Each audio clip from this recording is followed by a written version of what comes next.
Di awal kisah terlihat tempat yang sangat gersang. Terlihat 3 ekor singa, yaitu Ratu Uru, Raja Ahadi, dan si anak yaitu Mufasa. Di sini Ratu Uru dan juga Ahadi mengatakan kepada Mufasa nih, ada tempat yang sangat indah, damai, penuh dengan air dan juga makanan bernama Milele, yang artinya abadi. Orang tua Mufasa mengatakan suatu saat nanti mereka akan pergi ke Milele. Namun sebelum itu Mufasa diberi bayangan seperti apa Milele itu.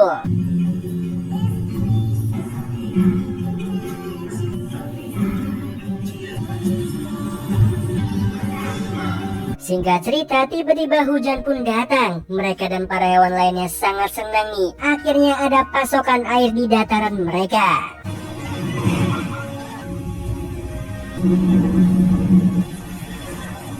Namun tiba-tiba air bah yang besar datang dan menerjang semuanya termaksud Mufasa.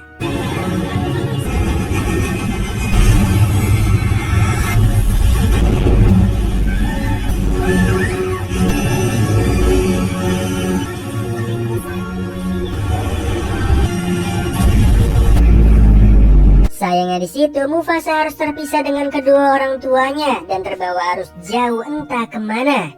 Singkat cerita, Mufasa yang terbawa arus mencari ibu dan juga ayahnya hingga dia mengalir ke sebuah tempat. Di sana ada bayi singa lainnya nih yang memanggilnya bernama Taka dan menolongnya dari serangan buaya yang ingin memakannya.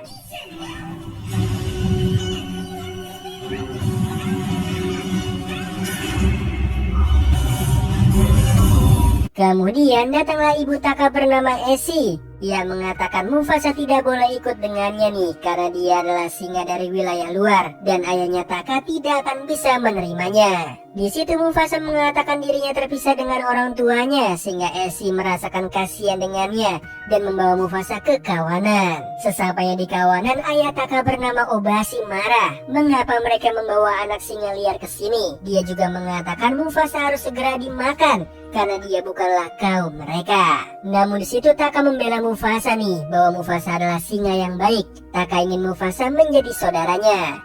Lagi-lagi Obasi mengatakan itu tidak mungkin karena Mufasa adalah outsider. Ya, akhirnya Obasi mengatakan jika Mufasa kalah dengan Taka dalam balap lari, Obasi akan memakan Mufasa sekali gigitan. Di situ Esi juga mengatakan nih, tapi jika Mufasa menang, Mufasa bisa tetap tinggal nih walaupun bersama kawanan singa betina.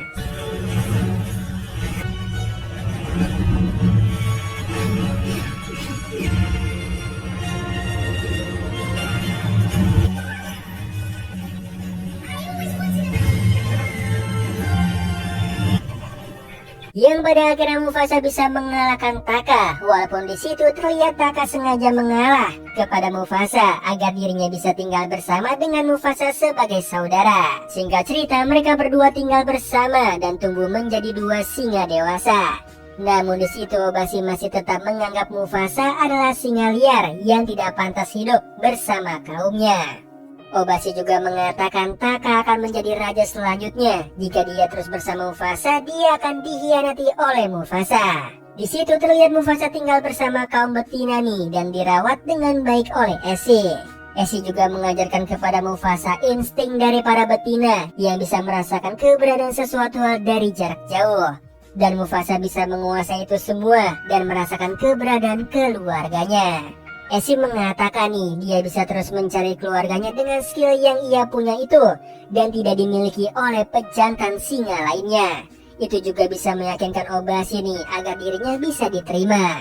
Namun di situ Mufasa mengatakan itu semua percuma. Lebih baik dia seperti itu agar dirinya tidak menghalangi Taka yang akan menjadi raja selanjutnya. Di situ Taka melihatnya dan mengikuti Mufasa dan juga Esi.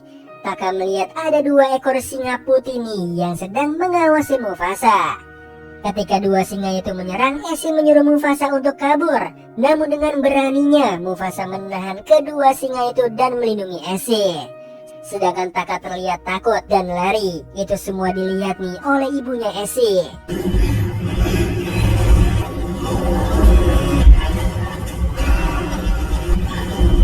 Ya, akhirnya Mufasa berhasil menewaskan 1 singa putih dan satunya lagi kabur ketakutan melihat keberaniannya Mufasa. Singkat cerita, ketika kembali, Esi mengatakan jika Mufasa tidak ada di sana dirinya akan tewas, sedangkan Taka yang ada di sana malah takut melarikan diri.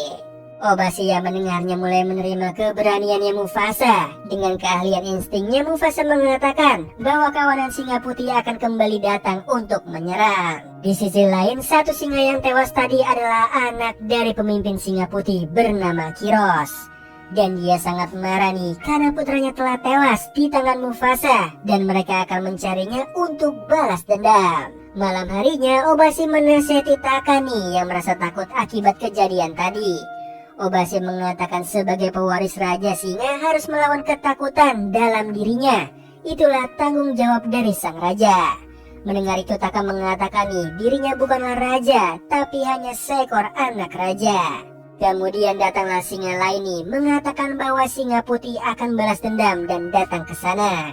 Obasi yang mendengar itu mengatakan kepada Taka untuk segera pergi bersama Mufasa karena dirinya adalah satu-satunya pewaris raja, sehingga dirinya tidak boleh tewas dan harus terus bertahan hidup. Pagi harinya, Mufasa dan juga Taka berpamitan nih dengan ibu mereka Esi untuk mencari jalan menuju tempat bernama Milele. Singkat cerita, akhirnya kawanan singa putih datang dan menyerang kawanan Obasi.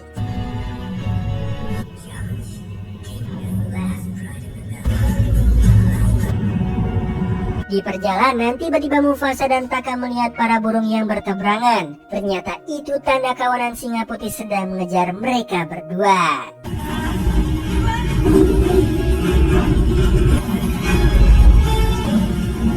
Ketika terpojok di pinggir tebing, Mufasa yang memiliki trauma masa kecil terpaksa harus ikut melompat dengan Taka nih ke dalam air.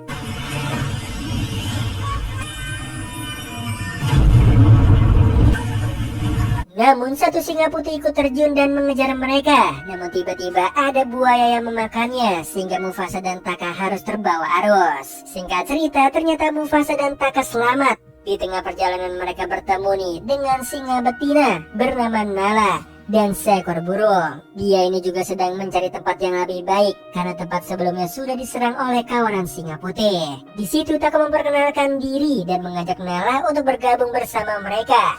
Namun sayangnya Nala menolak. Di situ Mufasa mengatakan mereka semua mencari tempat bernama Milele. Di situ Nala mengatakan Milele hanyalah sebuah dongeng. Di sisi lain terlihat ada sekelompok monyet di sebuah pohon besar yang sedang mengejar monyet yang berbeda dari lainnya nih yang bernama Rafiki. Di situ Rafiki dibela oleh seekor monyet betina karena Rafiki telah banyak berjasa kepada monyet lainnya dan tidak pantas untuk diusir.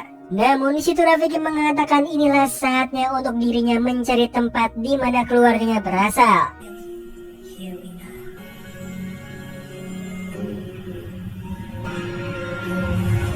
Singkat cerita, Rafiki yang sedang berjalan sendirian sedang diawasi nih oleh Mufasa dan lainnya. Namun di situ Rafiki sama sekali tidak takut dengan mereka dan membiarkannya walaupun mereka adalah seekor singa. Di situ Rafiki juga mengatakan jika dia dimakan oleh mereka, mereka tidak akan pernah menemukan tempat bernama Milele.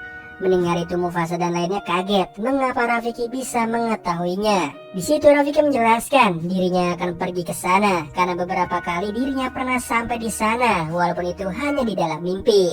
Dia juga mengatakan dirinya melihat pohon besar yang menjadi tempat tinggal keluarganya. Mendengar itu mereka semua sepakat nih untuk pergi bersama mencari tempat bernama Milele. Singkat cerita, ketika mereka beristirahat, Mufasa memberitahu Rafiki bahwa dirinya seperti mendengar suara dari ibunya dan terus mencari keberadaan Milele. Di situ Rafiki mengatakan itu semua adalah petunjuk dari sang ibu kepada Mufasa agar mencapai Milele. Keesokan paginya mereka lanjut nih berjalan hingga sampai di ujung tebing di mana mereka harus mencapai seberang. Di sini Rafiki menyerahkan keputusannya kepada Mufasa.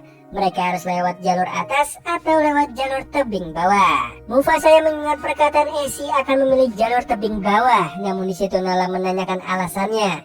Dan Mufasa menyuruh Nala untuk memejamkan mata agar dirinya bisa melihat jalan seperti apa yang dilihat oleh Mufasa.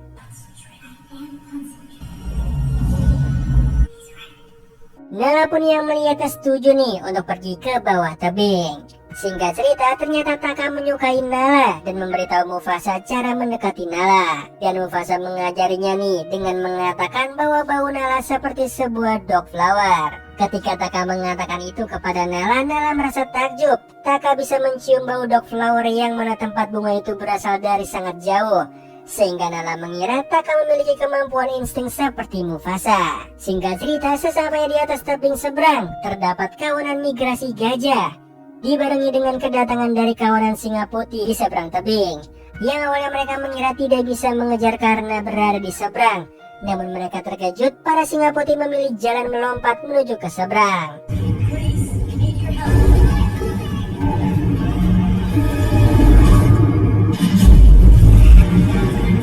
Karena Nala menjatuhkan sarang lebah, sebagian kawanan singa putih yang menyerang tewas. Begitu juga Nala nih yang pingsan dan diselamatkan oleh Mufasa.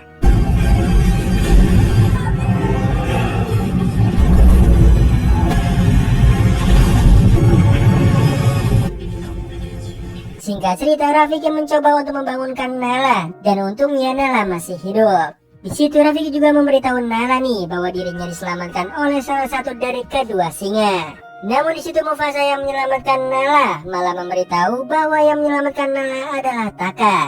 Nala pun berterima kasih kepada Taka dan mereka melanjutkan perjalanannya kembali. Sampailah mereka di pegunungan salju. Di situ Mufasa menyuruh si burung untuk menghapus semua jejak dari mereka agar para singa putih tidak bisa melacak jejak mereka. Yang mana itu semua berhasil nih mengecoh para kawanan singa putih untuk mengejar mereka dan si burung memberikan info tersebut. Setelah itu Rafiki terpeleset dan dibantu bangun oleh Mufasa dan mengatakan kalimat I got you. Yang mana itu semua membuat Nala tersadar bahwa selama ini yang menolongnya adalah Mufasa, bukannya Taka. Sehingga Nala berbicara kepada Mufasa nih bahwa dirinya lah yang telah menyelamatkan selama ini. Nala juga mengatakan dirinya pantas menjadi seorang raja singa. Singkat cerita, Mufasa dan juga Nala sama-sama meyakinkan diri mereka nih untuk bersama. Dan itu semua dilihat oleh Taka yang sangat kecewa dengan Mufasa yang telah merebut Nala darinya, yang tidak sengaja dirinya terjatuh ke bawah tebing.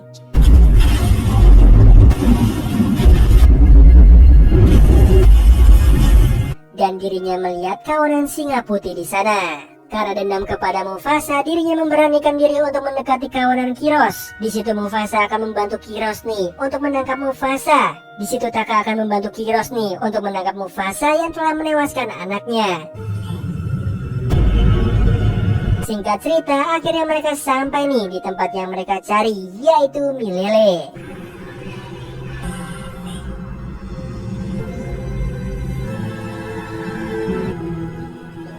Di sana Rafiki juga akhirnya menemukan pohon besar yang ia lihat di mimpinya, yang menandakan ini benar-benar tempat bernama Milele. Di situ Mufasa mengatakan apakah Rafiki menemukan saudara kembarnya di pohon tersebut. Rafiki menjawab di dalam mimpinya dia tidak bertemu dengan saudaranya, melainkan bertemu dengan saudara lainnya, yang ternyata itu adalah Mufasa.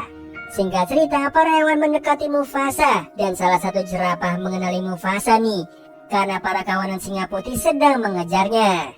Di situ Mufasa berjanji bahwa kawanan singa putih tidak akan pernah ke sini. Namun tiba-tiba dari atas tebing muncullah kawanan singa putih yang dipimpin oleh Kiros. Melihatnya Mufasa akan melawan Kiros nih, sementara Nala dan juga Rafiki mencoba meyakinkan kawanan lain untuk membantu. Di atas tebing, Kiros memberitahu kepada Mufasa bahwa Taka telah mengkhianatinya dan berkatnya Kiros bisa sampai di Milele. Akhirnya mereka berdua bertarung.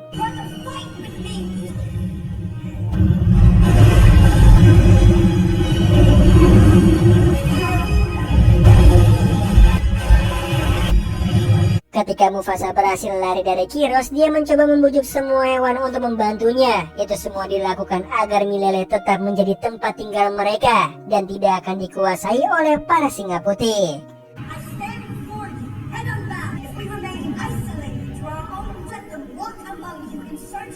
Yang mana akhirnya mereka setuju dengan Mufasa dan membantu mempertahankan Milele.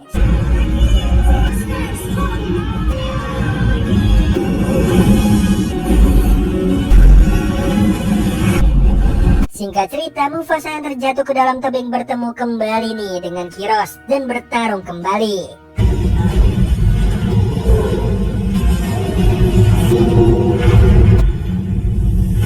Hingga Mufasa terpojok dan akan diserang oleh Kiros. Namun yang mengejutkannya nih, Taka yang mengingat kenangannya bersama Mufasa menolongnya.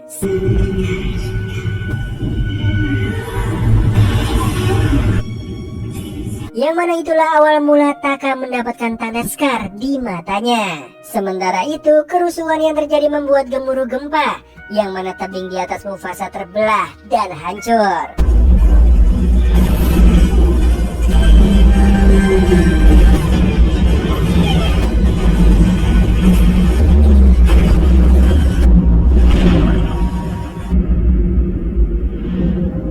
Membuat Mufasa dan Kiros tenggelam. Namun di situ Mufasa berhasil memanfaatkan batu besar yang terjatuh untuk menenggelamkan Kiros.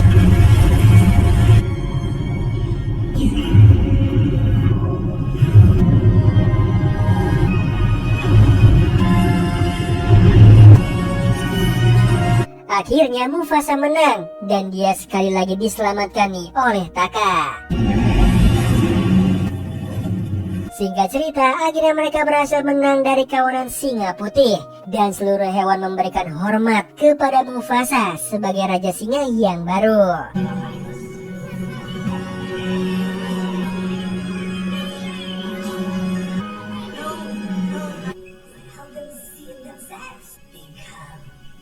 Di situ juga Mufasa mencium sesuatu yang ternyata itu adalah bau ibunya yang masih hidup. Walaupun ayahnya telah tewas karena dulu menyelamatkan Mufasa dari banjir bandang. Kemudian di situ Taka pun datang nih menghampiri Mufasa untuk meminta maaf dan meminta satu kesempatan agar dirinya masih bisa bersama Mufasa. Dia juga mengatakan nih, panggil saja dirinya sebagai Scar, bukan Taka, agar dirinya bisa terus mengingat pengkhianatan yang ia telah lakukan kepada Mufasa. Akhirnya semua hewan di Milele menobatkan Mufasa sebagai The Lion King yang sesungguhnya.